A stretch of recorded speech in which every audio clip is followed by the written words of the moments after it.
1829 ஆண்டு நாம் அறிந்திருக்கக்கூடிய நம்முடைய திருமண்டலத்தில் உள்ள வீரவநல்லூர் என்கின்ற ஒரு ஊர்.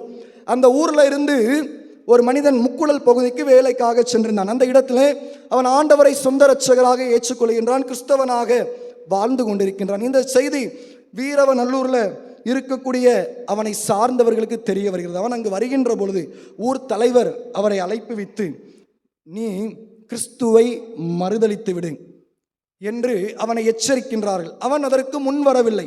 அப்போ இந்த ஊர் தலைவன் எல்லோரையும் அழைத்து அவர்களுக்கு முன்பாக அவனை நிறுத்தி, நீ என்ன செய்ய வேண்டும், இந்த திருநீரை எல்லோருக்கும் முன்பதாக நீ பூசிக்கொண்டு நீ கிறிஸ்துவை விட்டு பின்மாற்றமடைந்து மீண்டும் உன்னுடைய பழைய இடத்திற்கு திரும்ப வேண்டும் என்கின்ற கட்டளை அவனுக்கு கொடுக்கப்பட்டது. அவன் ஒரு வாலிபன், அந்த கட்டளை அவனுக்கு கொடுக்கப்பட்டது.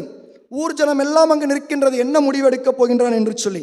ஊர் தலைவர் மிரட்டுகின்றார், நீ இப்படி செய்யாவிட்டால் சுண்ணாம்பு கலவாயில் உன்னை போட்டு சுண்ணாம்பு நீரோடு நீராக உன்னை மாற்றி விடுவேன் என்கின்ற எச்சரிக்கை அங்கு வருகின்றது.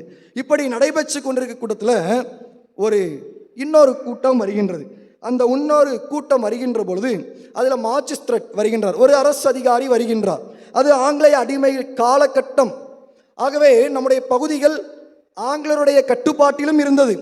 அப்பொழுது அந்த வந்த அதிகாரி, நான் இந்த ஊர் தலைவரை கைது செய்யும்படி வந்திருக்கிறேன், இவரிடத்தில் காணப்பட்ட முன்னால் உள்ள பிரச்சனைகளுக்கு இப்பொழுது அவரை தண்டிக்கும்படிக்கு எங்களுக்கு அரசு உத்தரவு என்று அந்த ஊர் தலைவரை கைது செய்து அழைத்து கொண்டு சென்றார்களாம். கிறிஸ்துவுக்கு அன்பானவர்களே, இங்கு யாருடைய நம்பிக்கை பிரதானமாக இருந்தது?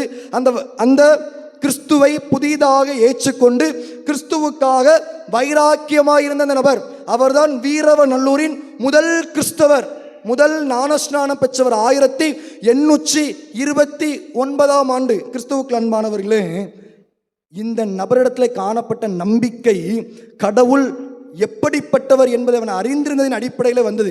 என்னுடைய கடவுள் என்னோடு இருக்கின்றார், அவருக்கு மிஞ்சி யாரும் இல்லை. அந்த ஊர் தலைவன் ஒருவேளை நினைத்திருக்கலாம், எனக்கு மிஞ்சி என்ன இந்த ஊரிலே நடந்து வர முடியும், அங்கு கொல்லப்பட வேண்டியது அந்த புதிய கிறிஸ்தவன்.